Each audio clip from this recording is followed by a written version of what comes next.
Guys, तैयार हो चुके हैं इवेंट में जाने के लिए।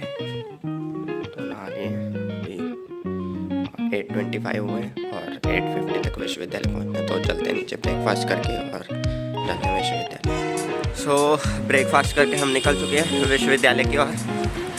तो चलते हैं, वहाँ से इकट्ठे होकर जाएंगे द ललित होटल, जहाँ CII का कन्फेडरेशन ऑफ इंडियन इंडस्ट्रीज़ का इवेंट है। तो मिलते हैं वहाँ। भाई आगे द ललित बरखम 12 के पास है, नियरेस्ट मेट्रो। तो भाई अपने साथ हैं ये, और ये एंट्रेंस। हेलो दोस्तों, आ चुके हैं हम। Lalit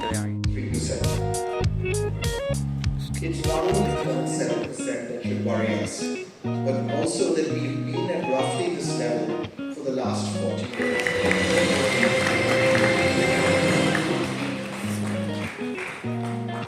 Thank you.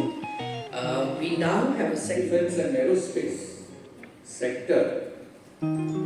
We spend hardly 5% of our defense budget on R&D. ये भाई गैलरी